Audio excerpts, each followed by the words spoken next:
Hello everyone, welcome to Weathersfield Proctor Library Storytime. I'm Glenna Coleman, Youth Services Librarian. This is our library bear, and you can see he's brought a friend to Storytime today. Today's Storytime is the first of our summer reading series for the theme Imagine Your Story. So today's story is going to be about, yes you guessed it, dragons. So we have a nice little Chinese dragon here visiting Bear.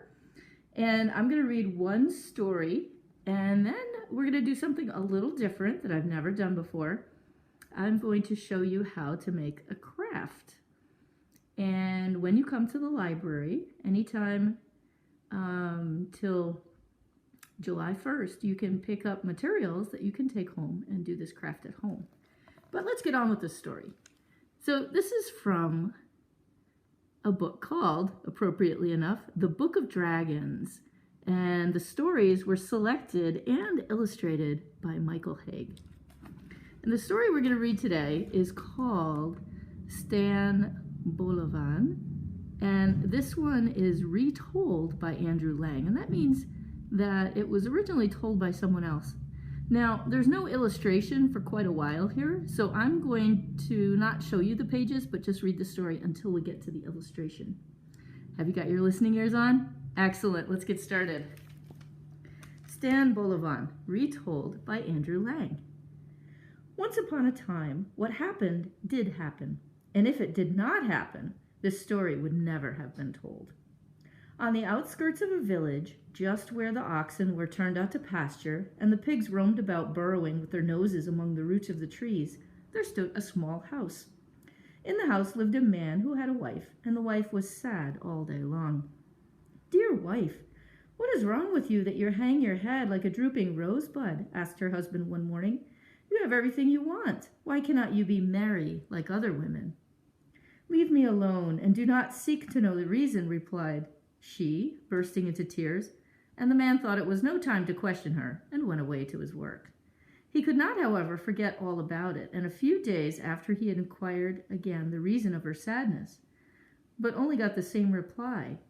At length he felt he could bear it no longer, and tried a third time, and then his wife turned and answered him. "Good gracious," she cried, "why can you not let things be as they are? If I were to tell you, you would become just as wretched as myself. If you would only believe, it is far better for you to know nothing." But no man yet was ever content with such an answer. The more you beg him not to inquire, the greater is his curiosity to learn the whole. "Well, if you must know," said his wife at last, "I will tell you. There is no luck in this house, no luck at all. Is not your cow the best milker in all the village? Are not your trees as full of fruit as your hives are full of bees? Has anyone cornfields like ours? Really, you talk nonsense when you say things like that." "Yes, all that you say is true, but we have no children." Then Stan understood, and when a man once understands and has his eyes opened, it is no longer well with him. From that day, the little house in the outskirts contained an unhappy man as well as an unhappy woman, and at the sight of her husband's misery, the woman became more wretched than ever. And so matters went on for some time. Some weeks had passed, and Stan thought he would consult a wise man who lived a day's journey from his own house. The wise man was sitting before his door when he came up, and Stan fell on his knees before him. "Give me children, my lord, give me children." "Take care what you are asking," replied the wise man. "Will not children be a burden to you? Are you rich enough to feed and clothe them? Only give them to me, my lord, and I will manage somehow." And at a sign from the wise man, Stan went his way. He reached home that evening, tired and dusty, but with hope in his heart. As he drew near his house, a sound of voices struck upon his ear, and he looked up to see the whole place full of children. Children in the garden, children in the yard, children looking out of every window. It seemed to the man as if all the children in the world must be gathered there, and none was bigger than the other, but each was smaller than the other, and every one was more noisy and more impudent and more daring than the rest. And Stan gazed and grew cold with horror as he realized that they all belonged to him. "Good gracious! How many are there? How many?" he muttered to himself. "Oh, but not one too many," smiled his wife, coming up with a crowd of more children clinging to her skirts. But even she found that it was not so easy to look after 100 children. And when a few days had passed and they had eaten up all the food there was in the house, they began to cry, "Father, I'm hungry, I'm hungry," till Stan scratched his head and wondered what he was to do next. It was not that he thought that there were too many children, for his life had seemed more full of joy since they appeared. But now it came to the point he did not know how he was to feed them. The cow had ceased to give milk, and it was too early for the fruit trees to ripen. "Do you know, old woman," said he one day to his wife, "I must go out into the world and try to bring back food somehow, though I cannot tell where it is to come from." To the hungry man, any road is long, and then there was always the thought that he had to satisfy 100 greedy children as well as himself. Stan wandered and wandered and wandered till he reached to the end of the world, where that which is mingled with that which is not. And there he saw, a little way off, a sheepfold with 7 sheep in it. In the shadow of some trees lay the rest of the flock. Stan crept up, hoping that he might manage to decoy some of them away quietly and drive them home for food for his family. But he soon found this could not be. For at midnight he heard a rushing noise, and through the air flew a dragon, who drove apart a ram, a sheep, and a lamb, and 3 fine cattle that were lying down close by. And besides these he took the milk of 77 sheep, and carried it home to his old mother, that she might bathe in it and grow young again. And this happened every night. The shepherd bewailed himself in vain. The dragon only laughed, and Stan saw this was not the place to get food for his family. But though he quite understood that it was almost hopeless to fight against such a powerful monster, yet the thought of the hungry children at home clung to him like a burr, and would not be shaken off. And at last he said to the shepherd, "What will you give me if I rid you of the dragon?" "1 of every 3 rams, 1 of every 3 sheep, 1 of every 3 lambs," answered the herd.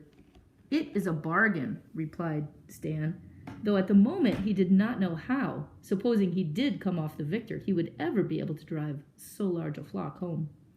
However, that matter could be settled later. At present night was not far off, and he must consider how best to fight with the dragon. Just at midnight, a horrible feeling that was new and strange to him came over Stan, a feeling that he could not put into words even to himself, but which almost forced him to give up the battle and take the shortest road home again. He half turned, then he remembered the children and turned back. "You or I," said Stan to himself, and took up his position on the edge of the flock. "Stop!" he suddenly cried, as the air was filled with a rushing noise, and the dragon came dashing past. "Dear me!" exclaimed the dragon, looking round. "Who are you, and where do you come from?" "I am Stan Bolovan, who eats rocks all night, and in the day feeds on the flowers of the mountains. And if you meddle with those sheep, I will carve a cross on your back." When the dragon heard these words, he stood quite still in the middle of the road, for he knew he had met with his match. "But you will have to fight me first," he said in a trembling voice, for when you faced him properly, he was not brave at all. "I fight you?" replied Stan. "Why should I slay? Why, I could slay you with 1 breath." Then, stooping to pick up a large cheese which lay at his feet, he added, "Go and get a stone like this out of the river, so that we may lose no time in seeing who is the best man." The dragon did as Stan bade him, and brought back a stone out of the brook. "Can you get buttermilk out of your stone?" asked Stan. The dragon picked up his stone with 1 hand and squeezed it till it fell into powder, but no buttermilk flowed from it. "Of course I can't," he said, half angrily. "Well, if you can't, I can," answered Stan, and he pressed the cheese till buttermilk flowed through his fingers. When the dragon saw that, he thought it was time he made the best of his way home again, but Stan stood in his path. "We still have some accounts to settle," he said, "about what you have been doing here." And the poor dragon was too frightened to stir, lest Stan should slay him with 1 breath and bury him among the flowers in the mountain pastures. "Listen to me," he said at last. "I see that you are a very useful person, and my mother has need of a fellow like you. Suppose you enter her service for 3 days, which are as long as 1 of your years, and she will pay you each day 7 sacks full of ducats." 3 times 7 sacks full of ducats? The offer was very tempting, and Stan could not resist it. He did not waste words, but nodded to the dragon, and they started along the road. It was a long, long way, but when they came to the end, they found the dragon's mother, who was as old as time itself, expecting them. Stan saw her eyes shining like lamps from afar, and when they entered the house, they beheld a huge kettle standing on the fire, filled with milk. When the old mother found that her son had arrived empty-handed, she grew very angry, and fire and flame darted from her nostrils. But before she could speak, the dragon turned to Stan. "Stay here," said he, "and wait for me. I'm going to explain things to my mother." Stan was already repenting bitterly that he had ever come to such a place. But since he was there was nothing for it but to take everything quietly and not show that he was afraid. "Listen, mother," said the dragon as soon as they were alone. "I have brought this man in order to get rid of him. He is a terrific fellow who eats rocks and can press buttermilk out of a stone." And he told her all that had happened the night before. "Oh, just leave him to me," she said. "I have never yet let a man slip through my fingers." So Stan had to stay and do the old mother's service. The next day she told him that he and her son should try which was the strongest, and she took down a huge club bound 7 times with iron. The dragon picked it up as if it had been a feather, and after whirling it round his head, flung it lightly 3 miles away, telling Stan to beat that if he could.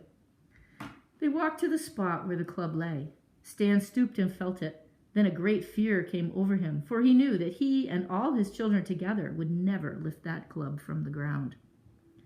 "What are you doing?" asked the dragon. "I was thinking what a beautiful club it was, and what a pity it is that it should cause your death." "How do you mean, my death?" asked the dragon. "Only that I am afraid that if I throw it you will never see another dawn. You don't know how strong I am." "Oh, never mind that. Be quick and throw."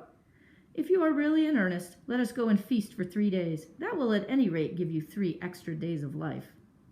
Stan spoke so calmly that this time the dragon began to get a little frightened, though he did not quite believe that things would be as bad as Stan said.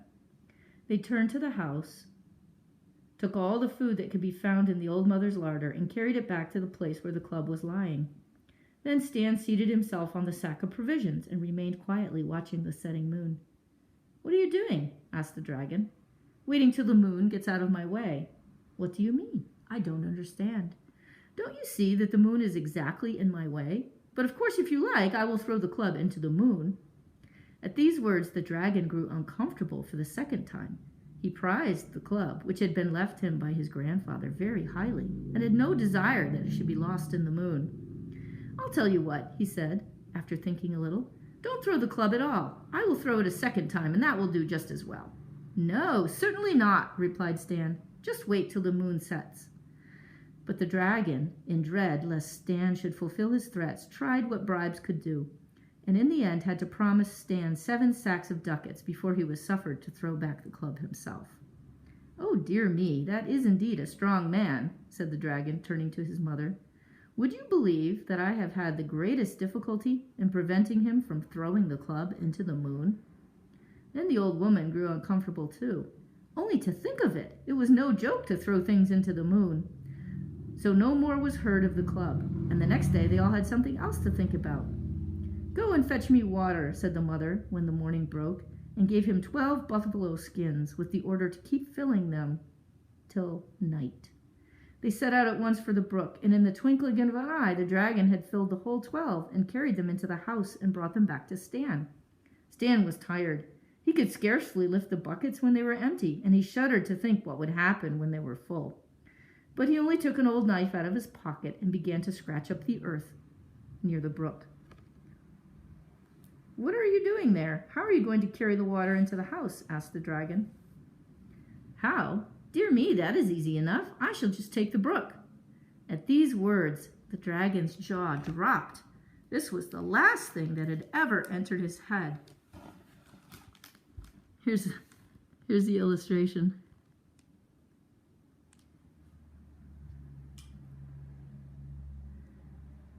For the brook had been as it was since the days of his grandfather. "I'll tell you what," he said. "Let me carry your skins for you." "Most certainly not," answered Stan, going on with his digging. And the dragon, in dread lest he should fulfill his threat, tried what bribes would do. and in the end had again to promise 7 sacks of ducats before Stan would agree to leave the brook alone and let him carry the water into the house. On the 3rd day, the old mother sent Stan into the forest for wood. And as usual, the dragon went with him. Before you could count 3, he had pulled up more trees than Stan could have cut down in a lifetime, and had arranged them neatly in rows. When the dragon had finished, Stan began to look about him, and choosing the biggest of the trees, he climbed up it, and breaking off a long rope of wild vine, bound the top of the tree to the one next to it. And so he did to a whole line of trees. "What are you doing there?" asked the dragon. "You can see for yourself," answered Stan, going quietly on with his work. "Why are you tying the trees together?" "Not to give myself unnecessary work. When I pull up one, all of the others will come up too." "But how will you carry them home?" "Dear me, don't you understand that I'm going to take the whole forest back with me?" said Stan, tying 2 other trees as he spoke.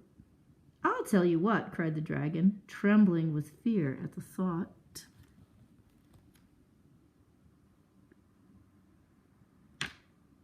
What thought? Oh, there he is tying the trees together. At the thought of such a thing, "Let me carry the wood for you, and you shall have 7 times 7 sacks full of ducats." "You are a good fellow, and I agree to your proposal," answered Stan, and the dragon carried the wood. Now the 3 days' service, which were to be reckoned as a year, were over, and the only thing that disturbed Stan was how to get all those ducats back to his home. In the evening, the dragon and his mother had a long talk. Let's see if we can get some of that sunlight glare out of the way. There we go. But Stan heard every word through a crack in the ceiling. "Woe be to us, mother," said the dragon. "This man will soon get us into his power. Give him his money and let us be rid of him." But the old mother was fond of money and did not like this. "Listen to me," she said. "You must murder him this very night." "I'm afraid," answered he. "There's nothing to fear," replied the old mother. "When he is asleep, take the club and hit him on the head with it. It is easily done." Ooh, that's not nice, is it? And so it would have been, had not Stan heard all about it. And when the dragon and his mother had put out their lights, he took the pig's trough and filled it with earth, and placed it in his bed and covered it with clothes. Then he hid himself underneath and began to snore loudly. Very soon the dragon stole softly into the room and gave a tremendous blow on the spot where Stan's head should have been. Stan groaned loudly from under the bed, and the dragon went away as softly as he had come. Directly he had closed the door, Stan lifted out the pig's trough and lay down himself, after making everything clean and tidy. But he was wise enough not to shut his eyes that night. The next morning he came into the room where the dragon and his mother were having their breakfast. "Good morning," said he. "Good morning. How did you sleep?" "Oh, very well, but I dreamed that a flea had bitten me, and I seemed to feel it still." The dragon and his mother looked at each other. "Do you hear that?" whispered he. "He talks of a flea. I broke my club on his head." This time the mother grew as frightened as her son. There was nothing to be done with a man like this, and she made all haste to fill the sacks with ducats so as to get rid of Stan as soon as possible. But on his side, Stan was trembling like an aspen, as he could not lift even 1 sack from the ground. So he stood still and looked at them. "What are you standing there for?" asked the dragon. "Oh, I was standing here because it has just occurred to me that I should like to stay in your service for another year. I am ashamed that when I get home they should see I have brought back so little. I know that they will cry out, 'Just look at Stan Bolovan, who in 1 year has grown as weak as a dragon.'" Here a shriek of dismay was heard from both the dragon and his mother, who declared they would give him 7 or even 7 times 7 the number of sacks if he would only go away. "I'll tell you what," said Stan at last. "I see you don't want me to stay, and I should be very sorry to make myself disagreeable. I will go at once, but only on condition that you shall carry the money home yourself, so that I may not be put to shame before my friends." The words were hardly out of his mouth before the dragon had snatched up the sacks and piled them on his back. Then he and Stan set forth. The way, though really not far, was yet too long for Stan, but at length he heard his children's voices and stopped short. He did not wish the dragon to know where he lived, lest someday he should come to take back his treasure. Oh, here's one other picture.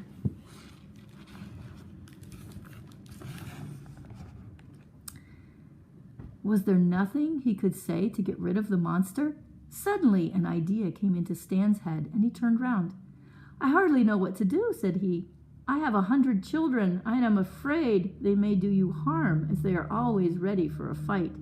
However, I will do my best to protect you." 100 children!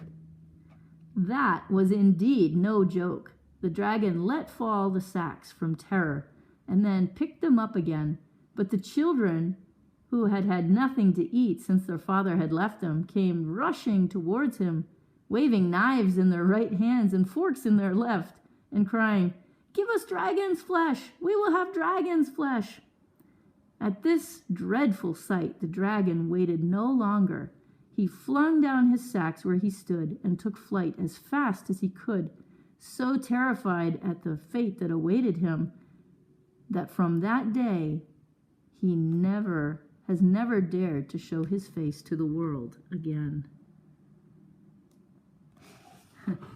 That story was Stan Bolovan, retold by Andrew Lang from the book of Dragons.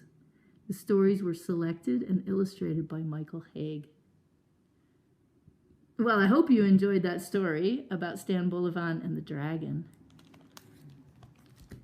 And now I'm going to switch the view on my iPad. We're going to say goodbye to Bear and our pal the dragon, who kindly came in. He's a Chinese dragon. He's very nice. Not at all like the other dragon. And we're going to do a project. I'm switching the view, so you're not going to see very much for just a moment here until I get situated. Sorry about this blank screen.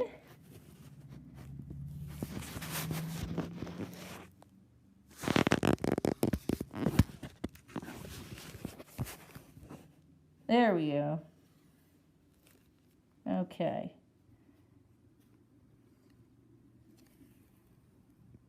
We got it now.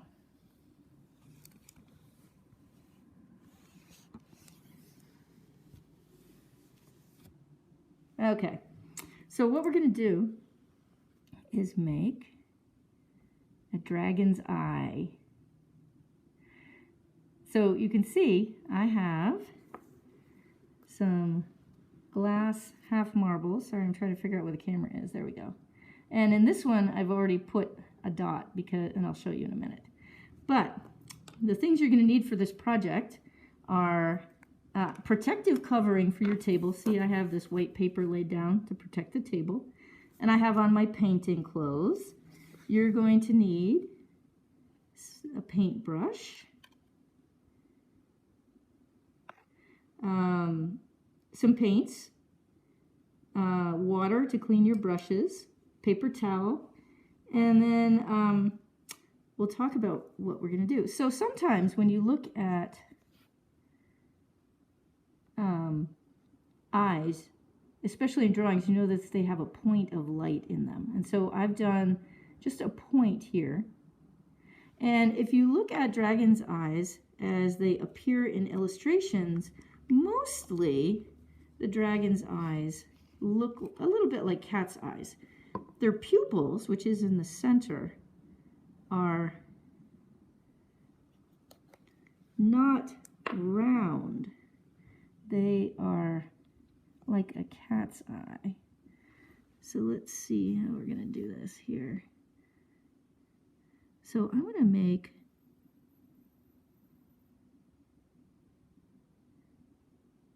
my pupil. This is going to be a big one.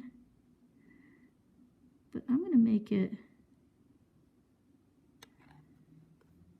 look sort of like a reptile's eye, or a cat's eye, or a snake's eye. And notice, when I'm painting this, you can't see that point of light anymore. But when you turn it over, you can see it in the middle. No, it's not quite in the middle, is it? I'll need to put a little more paint on that side.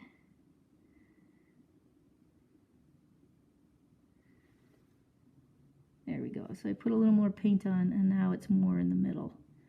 Now, I'm going to clean my brush because black isn't very good. This is going to take some patience on your part.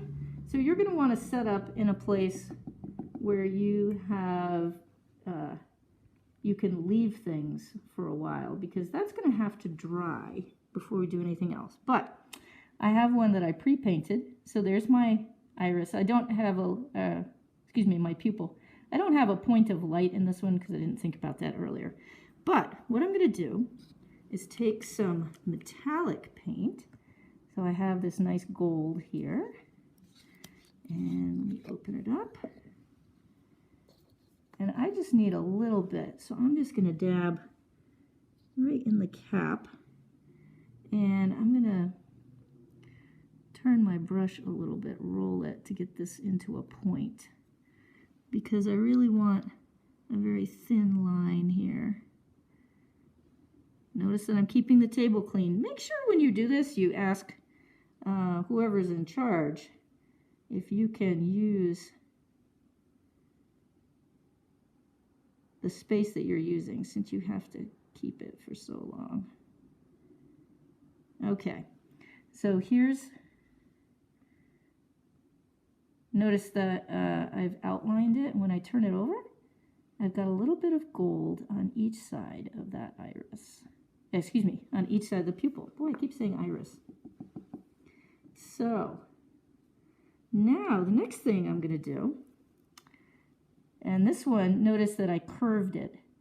It's almost like the dragon is looking somewhere else. I think I'm going to put a little bit of decoration. So in this eye, I put some dots. But I think I might want to, instead of dots, put some streaks. So I'm going to use a nice purple for this. This is kind of a lavender. Oh, it's a good thing I have protection on this, because this paint opened up so that it was spilling. So I'm going to use that paper towel too. So here's my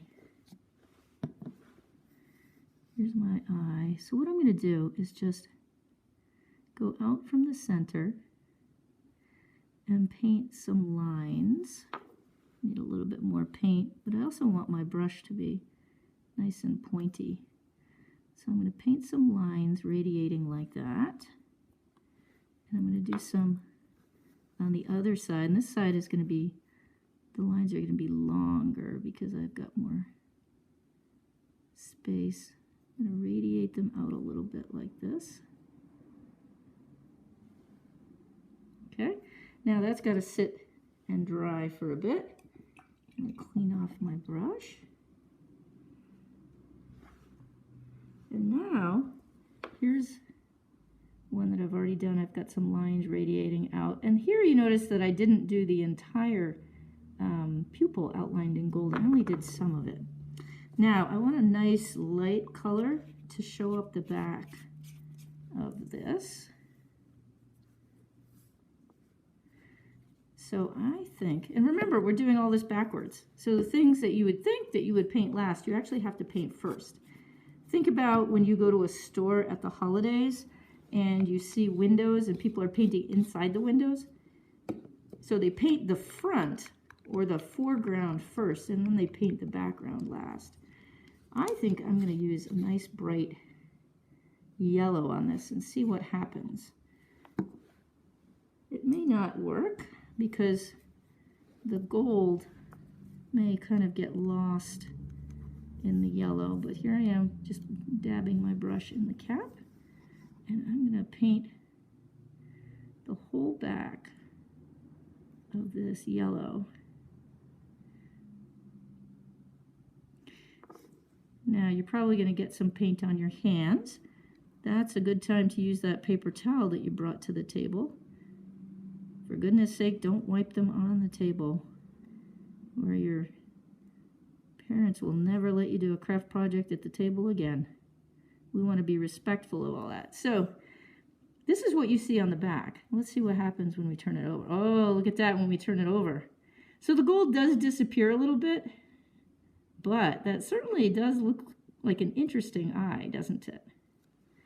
Well, I'm going to clean my brush, and when I turn this eye over, see, all you see is that kind of a greeny blue color. Like I said, we're doing the background very last, even though when you normally paint, you would do the background first. So let's just quickly review. So if you want that point of light, you do the point of light first, and then you paint the pupil. We're going to use black for that. And then around the pupil, you're going to put some sort of metallic color. It doesn't have to be gold. It could be silver. And then you can put dots, or you can put some sort of a line, some streaks in it. That's what it'll look like from this side. And then very last, you paint the background. And you have to let each step dry between, or you're going to smear it. And that's what this eye looks like. And then this one, see, even this one, this is a broken one, so it looks like part of an eye. But this is kind of cool because we can look in this way and see that it's kind of clear, but there's a reflection. And that's the dragon's eye. So if you come to the library, you can pick up some materials. There'll be a paintbrush, there'll be some little containers of paint, and there'll be some of these half marbles that you can practice your painting on. And you can do 3 or 4 dragon's eyes. Well, I hope you had fun watching this. I'm just gonna clean my fingers. We'll switch this around. Sorry, my finger's in the way here. All right, we're gonna say goodbye to bear and dragon.